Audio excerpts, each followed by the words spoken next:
New Orleans, 1994. Muffled trumpet echoed through a damp alleyway like a strangled cry. The night was thick with heat, the kind that clings to your skin and seeps into your bones. The air smelled of cheap tobacco, stale sweat, and broken promises. Beneath shuttered windows and flickering neon lights, a young black man in a worn-out suit and scuffed shoes made the sidewalks sing. His name was Elijah Brooks, 27. A self-taught jazz prodigy, his music didn't follow rules. It bled. Each note was a memory, a prayer, a rebellion. His fingers danced across the trumpet like they were chasing ghosts, shaping sound from pain. Elijah had started to rise. His compositions were drawing attention in the city's most respected jazz clubs, and it was in one of them, Saints Cross, that a white man with a businessman's grin extended a hand. Cameron Voss, a mediocre trumpet player with a string of failed albums and friends in the right places.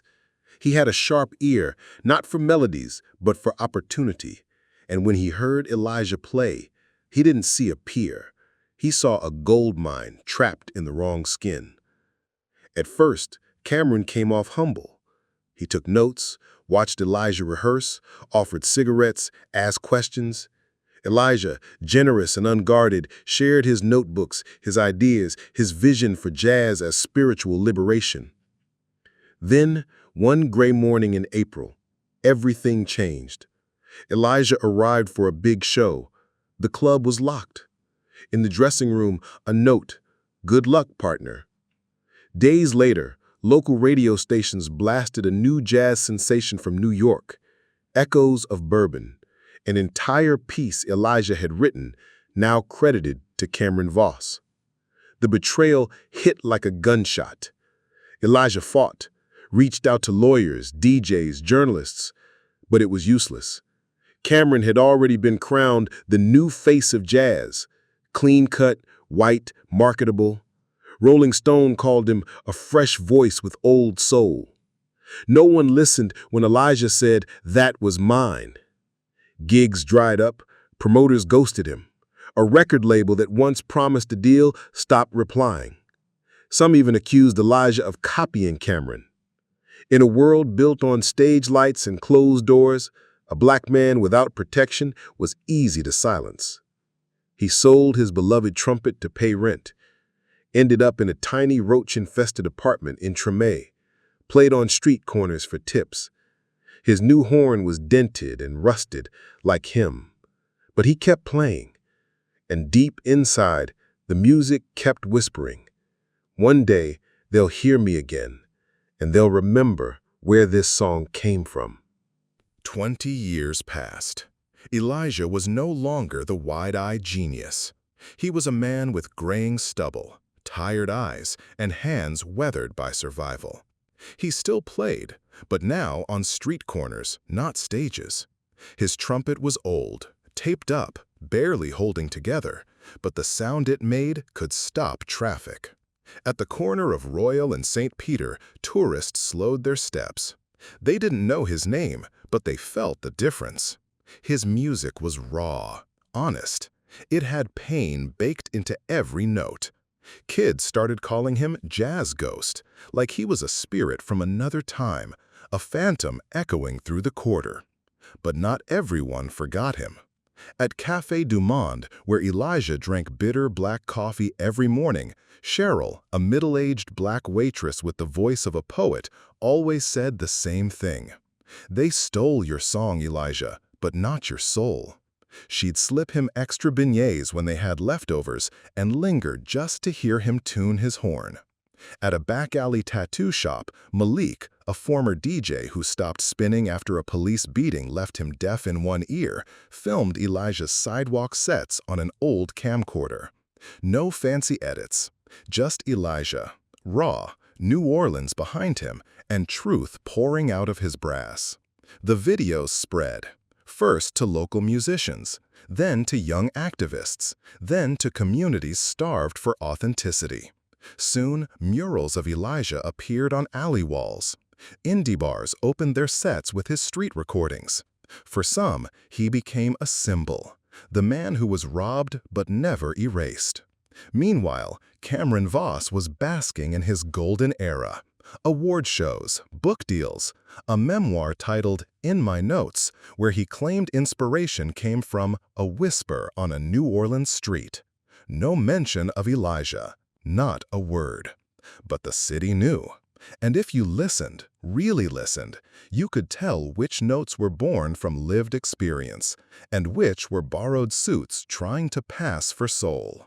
Then, one humid afternoon, Cheryl brought Elijah a newspaper folded in half. "Big festival's coming," she said. "They're calling it Jazz and Legacy. Guess who the headliner is?" Elijah didn't flinch. He took a slow sip of his coffee. "Cameron," Cheryl added. "They're putting your ghost on his stage." That night, Elijah lay on his thin mattress, sweat running down his neck. But sleep didn't come. Visions did. Visions of lights, of crowds, of truth unmasked through music. He didn't see himself begging. He saw himself taking back. And for the first time in years, his heart didn't beat out of fear. It beat with purpose.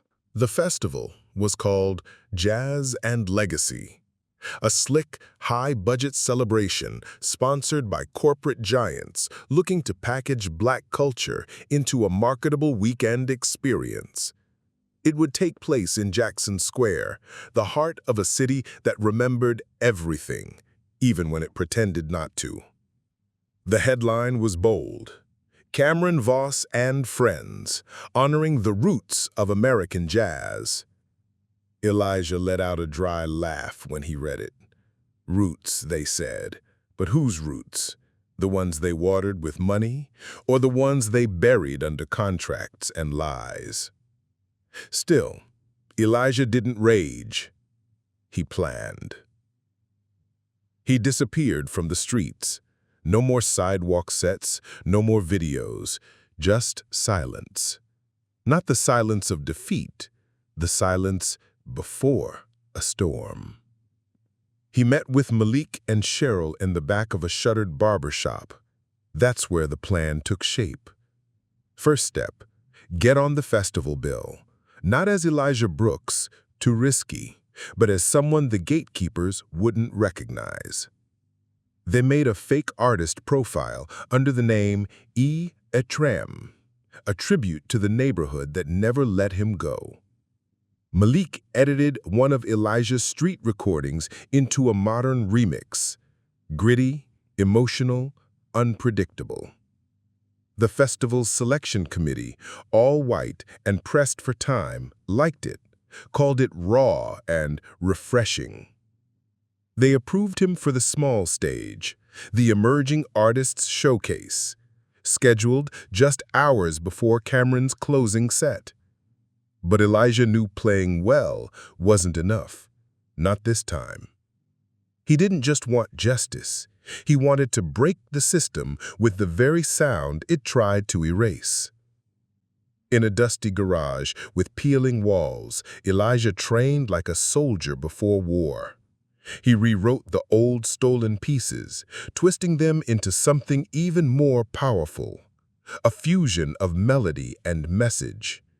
He wove in samples from historic speeches, Nina Simone, Malcolm X, Coltrane interviews. His music would speak even between the notes. He planned a full sound assault, subtle at first, familiar riffs that would catch people's ears, then breaks, shifts, and truths layered in brass. If the system wouldn't listen to words, he'd make them feel it. But there was one more thing. He had to face Cameron. Not just expose him, make him see it. To pull that off, Elijah went to the only man who still carried influence in the city's underbelly, Dante Big Mouth Morell, a retired radio host known for destroying careers and preserving legends. He found Dante in a dim bar, surrounded by yellowing posters of long-dead jazzmen. When the old man saw Elijah, he blinked like he was seeing a ghost. "You come back from hell?" he asked. Elijah didn't smile. "I came back to light it on fire." Dante chuckled, then poured whiskey, then listened. And by the end, he was leaning back, nodding. "Let's burn the house down." Dante pulled strings, old favors, called in ghosts, convinced the festival director to add a special closing jam session, a tribute to jazz unity. The twist was both Elijah and Cameron would be on that stage. No one knew. Not yet. In the final days before the show, Elijah fasted from distractions. No music, no speaking. He cleaned his trumpet with a care he hadn't shown it in years. The bell still bore a dent from the night everything fell apart. Every night before sleep, he whispered to himself, "They broke me, but I learned to play with the broken pieces." And the city, whether it knew it or not, was about to hear them all. The sun dipped behind the dome of St. Louis Cathedral, casting golden light across Jackson Square. A slow breeze carried the smell of fried dough, beer, and sweat. Festival banners fluttered under floodlights.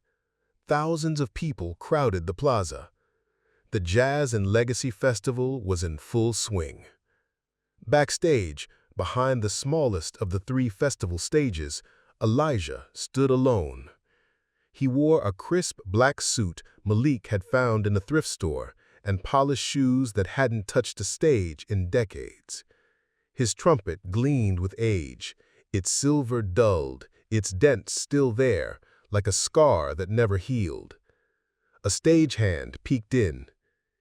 "Trumpet, you're up." No fanfare, no introduction, just one man and his horn. Elijah walked into the light. The crowd barely looked. Most were still sipping drinks, chatting, waiting for real stars. But then, he played. The first notes were slow, barely breathing, like a confession whispered into the wind. Then came the shift, a stuttering rhythm, tense and broken, as if the horn itself were choking back tears. People stopped walking. More gathered. A ring of silence formed around him. Elijah moved from piece to piece, stitching stolen melodies into new, defiant arrangements. Then, without warning, a sample burst through the speakers. To be black and conscious in America is to be in a constant state of rage. James Baldwin. The trumpet echoed the line as if arguing back, then yielding to it. The artist's duty is to reflect the times in which we live. Nina Simone. Elijah's fingers trembled, but he kept playing, building something that wasn't a performance. It was a reckoning, a sound that carried blood, memory, and truth. And then came the melody. That melody. The stolen one. Echoes of Bourbon.